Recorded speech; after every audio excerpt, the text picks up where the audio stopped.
Hello.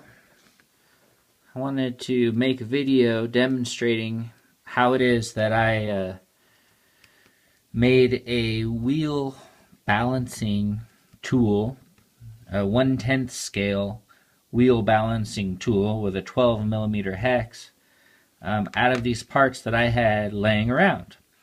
And one of the parts is a helping hands. And I got this thing. This is a soldering holder, and I got it from Harbor Freight, and I think it was like, oh, well, right now I saw it online for $5. So we're going to use the base part of that, as well as these other pieces that I had left over from RC Projects. And this is a rear hub from an RC10 B4.2, and an axle from an RC10 B4.2, and we have the clamping hex from an SC10. I think this is like a 9 or a 10 millimeter thick clamping hex. You could probably use any clamping hex that you have laying around as long as it's 12 millimeter. And so I've got the bearings that go in the hub, I've got the pin that goes through the axle, I've got the crush tube, I've got the nut that keeps the wheel on, and I have a couple of super thin washers that go between the axle and the bearings, essentially.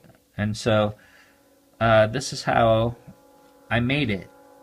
I take the hub and put it together just like a normal, as if you were constructing an axle to use in your RC car. Put the bearings in, put the crush tube, oh wait, I forgot the washer. Okay, put the washer on, put the bearings and the crush tubes in the hub, put the axle through, put the other washer on, then we're going to put our pin through our axle. Sometimes you need the help of like a needle nose pliers or some sort of pliers, but this pin is, I think it's been through an axle before, and so it goes in pretty easily, but it's tight enough so it doesn't fall out. It's not loose, but I can move it around with my fingernails. And so next we put the clamping hex on, and you don't want to squeeze together when you tighten this. You want to have it just resting normal. So that way there's no binding, no extra binding. And so I'm going to tighten that up. So here we have our hub with our axle and our hex on. Spins okay. These bearings are not the best. Pretty cheap, but I did give them a drop of oil each. I'm just using some Liquid Wrench Light Machine oil. So they spin okay. They're not crunchy or anything like that, which is nice. So once we have that together, we're going to take apart our helping hands here. We're just going to remove the top part from the stand because we're going to use the stand as the base for our wheel balancing tool. And so got here the base with this ball stud looking thing hanging out of it, and this is like a clamp that has a wing nut and a little thumb screw. And what we need to do is attach our hub where the top of this helping hands used to be. And so we're going to this is kind of technical. It's a little bit difficult to do because well, just because it is. I don't know how to describe it except for the fact that you need to have this loose enough to get both the ball studdy thing and your hub into this holder. There we go. Then you have to be able to tighten it up. So, like that. And then there's this extra hole up here where the old ball stud, this thing used to rest and be able to rotate and stuff in these holes. But now we're going to run a screw through these holes for extra support. And this is a 1/2 inch 440 thread, 2mm 2mm size bucket head. Oh wait, no, it's not. It's not 2mm.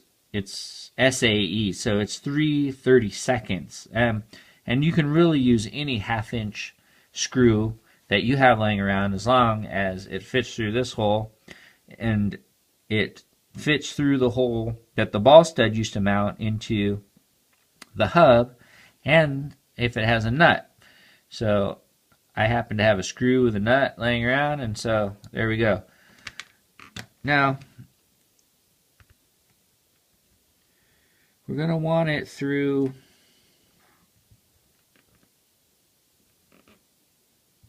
which one do we want it through?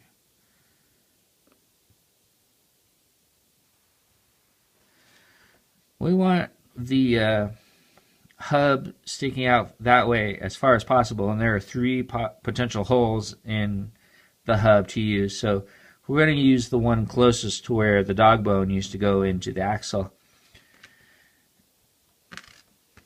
And we have to make sure that our wing nut is out of the way and that our holes are lined up. Which now they are. Okay, so we're gonna screw our screw through this.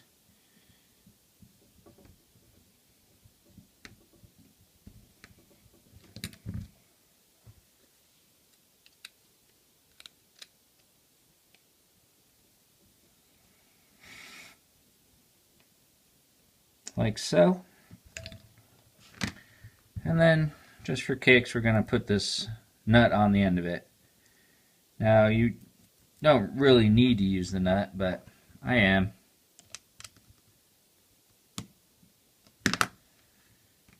Or am I?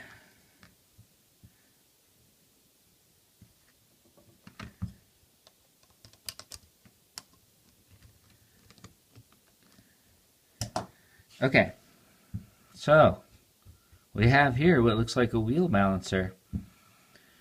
Now, let's see if our wheels fit on here. Yes, they do. Oh, but the wing nut is in the way, so you have to position that vertically, essentially, which means tightening it from the thumb screw side, which requires some pliers. Okay, so here is our helping hand stand with our old extra rear hub, axle, and 12mm clamping hex attached to the helping hand stand with the clamp that used to hold the rest of it on here. Now we've got a tire that may or may not need balancing, and so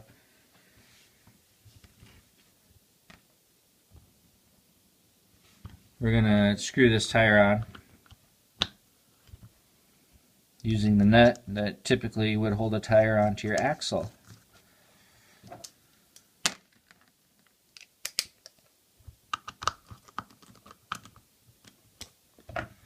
Okay, now you want this to be level, and it's maneuverable. I mean, you can bend it around, and that's this sort of way.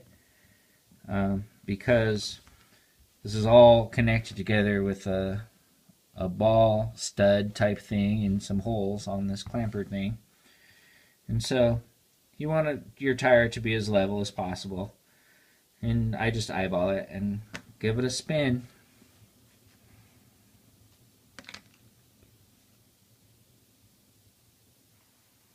We'll see if this tire needs balancing at all.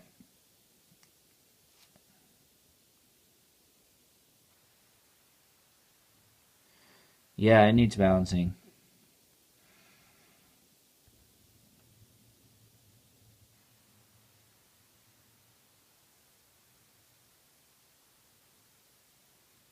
Yeah, you can see it going back and forth. So this is where I would mark the top, or I would just stick some putty up in here with my finger. And this is what I'm using: Loctite Fun Tack mounting putty. And so here's a look at this side of it. So yeah, this thing works really well, and I didn't have to go buy one.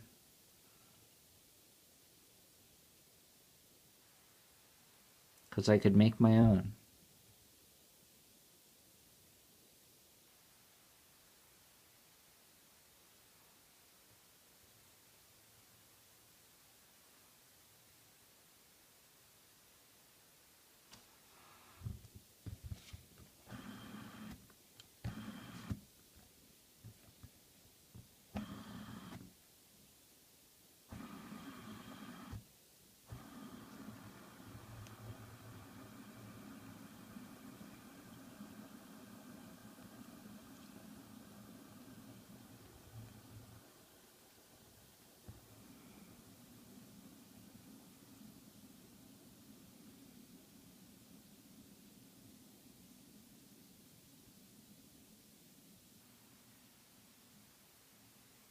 And now you can make your own too.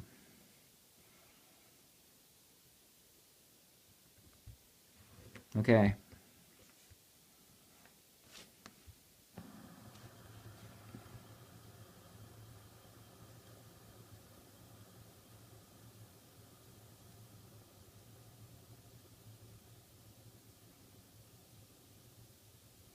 So for all you budget-minded RCers out there, this is, and if you're inclined to balance your tires, this is one way to make a tool to help you do that. And I hope y'all enjoyed the video, and I hope that this can help somebody out there who happens to have these parts laying around. Okay. Thanks for watching, everybody. Goodbye.